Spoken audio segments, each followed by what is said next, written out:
नमस्कार भाई, वेलकम है आप सभी का रितेश क्लासेस में। और देखिए आज के इस वीडियो में हम ग्रामर के या फिर वर्ड के कह लो कुछ स्पेशल रूल को देखेंगे, है ना। कुछ नया टाइप को सीखने को मिलेगा आज के इस वीडियो में। थोड़ा सा इंटरेस्टिंग होने वाला है ये। चैनल को सब्सक्राइब नहीं किए तो कर लीजिएगा।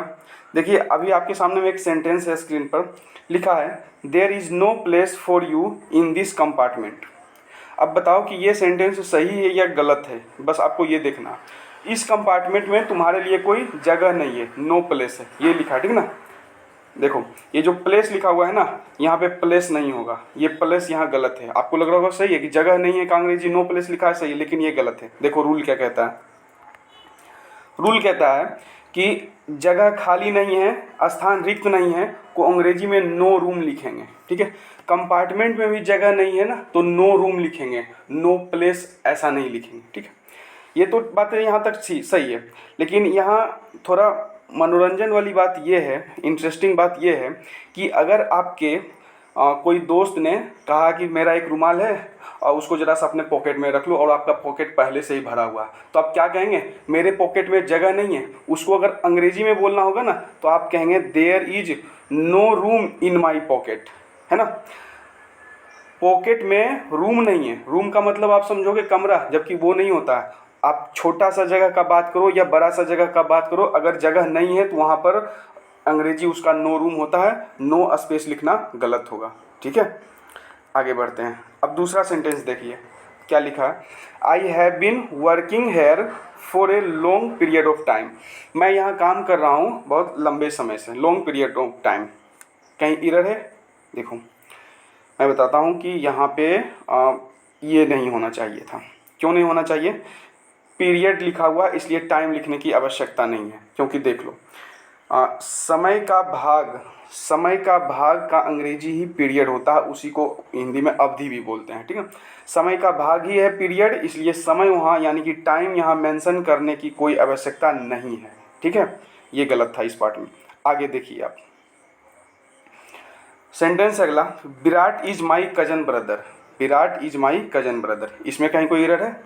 विराट मेरा कजन भाई है, मतलब कि चचेरा मौसेरा फुफेरा ममेरा ये सब भाई है ना। यहाँ पर भी एरर है। क्या एरर है? यहाँ पे ब्रदर नहीं होना चाहिए।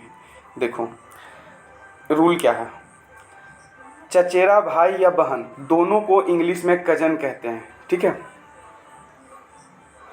इसके लिए यहाँ पे आपको इसमें ब्रदर या सिस्टर जोड़ने की कोई आवश्यकता नहीं है, ठीक ना। कजन लिख दिए हो मतलब उसमें चचेरी भी है और बहन भी है, दोनों चीज़ यहाँ सम्मिलित है। तो देखिए, तो अगर यहाँ पर सिर्फ कह रहे हैं कि कजन रहेगा, ब्रदर नहीं रहेगा, ठीक है, ये मिट जाएगा। तो हमें पता कैसे चलेगा कि चचेरा भाई का बात हो रहा है या चचेरी बहन का बात हो रहा है? तो वो कजन से पता नहीं चलेगा। वो पता करने के लिए आपको आना पड़ेगा यहाँ सब्जेक्ट के पास। विराट किसी लड़के का नाम है, इसलिए यहाँ पर कजन का मतलब हो जाएगा चचेरा भाई। अगर यहाँ रहता रेशमा लिखा हुआ तो यहाँ हो जाता है इसका मतलब चचेरी बहन या मौसेरी बहन, जो भी है सब कुछ हो जाता है, ठीक है। देखो तो ये बात है। या फिर अगर नाम नहीं रहेगा ना, तो प्रोनाउन तो रहेगा ना, क्योंकि सब्जेक्ट के स्थान पर नाउन या प्रोनाउन रहता है। तो अगर यहाँ ही रहता तो हम समझ जाते कि कोई पुरुष है, इसलिए इसका कजन का मतलब ब्रदर हो जाता, चचेरा भाई। अगर यहाँ सी लिखा हुआ रहता तो हम समझ जाते कि बहन हो जाता। मतलब ये सब्जेक्ट को देखकर हम पकड़ेंगे कि कजन का मतलब क्या होगा, ठीक है।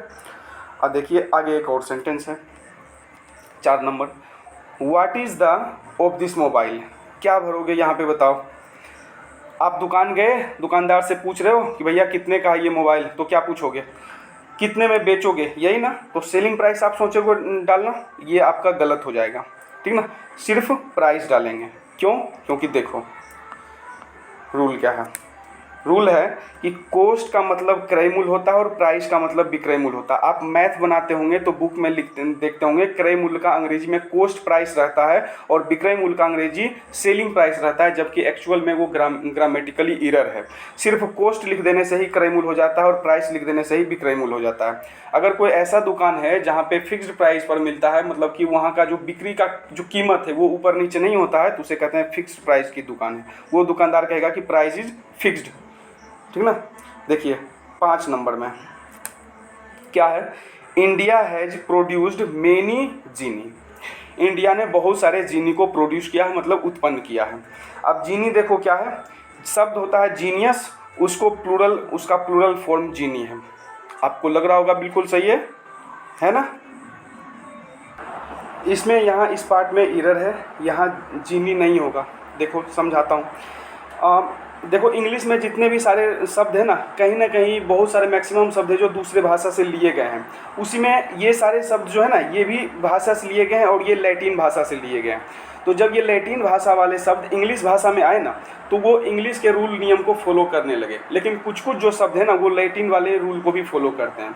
तो लैटिन में नियम है कि जिस शब्द के अंत में यूएस लगा हुआ रहता है उसका प्लूरल बनाने के लिए यूएस को हटाकर आई लगा देते हैं, ठीक है। लेकिन अंग्रेजी में क्या रूल है कि जिस शब्द के अंत में एस लगा हुआ रहता है उसको प्लूरल बनाने के लिए ईएस लगाते हैं, ठीक है। तो हम लोग यहाँ अंग्रेजी सीख रहे हैं ना, तो इसको प्लूरल बनाने के लिए आपको जीनियस में ईएस लगाकर वहाँ लिखना पड़ेगा। यहाँ आपको लिखना चाहिए था GENIUS, उसके बाद फिर उसमें जोड़ देना था ईएस, तो ये हो जाता करेक्ट, ठीक है।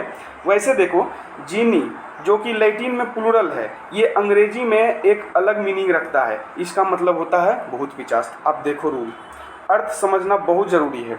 जीनियस के दो तरीके से प्लूरल बनते हैं, एक तो जीनियसेस इंग्लिश के लिहाज से और एक ये जीनी लैटिन के लिहाज से। लेकिन ये लैटिन के लिहाज से जो प्लूरल बनने वाले जीनी है वो अंग्रेजी में एक स्पेशल शब्द भी है। इसका मतलब होता है भूत, पिचास या चुड़ैल, जबकि जीनियसेस का मतलब होता है बहुत सारे कुशाग्र विधि। जब हम कहते हैं India has produced many geniuses, यहाँ पर ईएस लगा देना है जीनियस में, तो ये सेंटेंस करेक्ट हो जाएगा, ठीक है। और गॉड सेव्स अस फ्रॉम जीनी, भगवान हमें भूत पिचास से बचाए, ये सेंटेंस हो गया।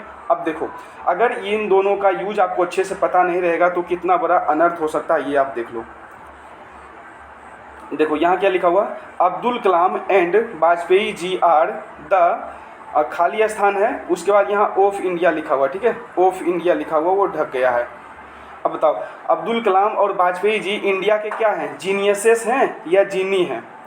अगर जीनी लिख दोगे तो बहुत बड़ा अनर्थ हो जाएगा, क्योंकि आप देख लो कि जीनी का मतलब क्या होता है ना। आपको यहाँ जीनियसेस लिखना होगा, इंग्लिश के नियम से प्लूरल बनाने के लिए आना चाहिए।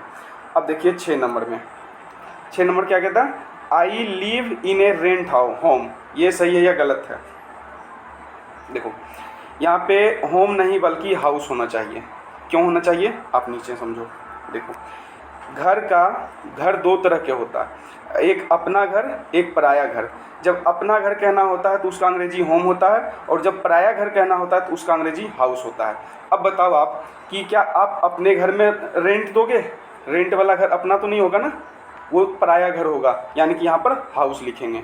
उसी तरह से एक नीचे देखो सेंटेंस है, आई सेलिब्रेट फेस्टिवल इन माई। अब बताओ आप त्यौहार कहाँ सेलिब्रेट करोगे, भाड़े पर वाले बाहर के घर में नहीं ना। आप पढ़ोगे कमाओगे जो कुछ करना होगा बाहर में करोगे, लेकिन त्यौहार मनाने आप क्या होता है अपने घर आते हो, है ना। तो यहाँ पर क्या रखेंगे, होम का यूज करेंगे, ठीक है। तो इस वीडियो में इतना ही, मिलेंगे अगले वीडियो में।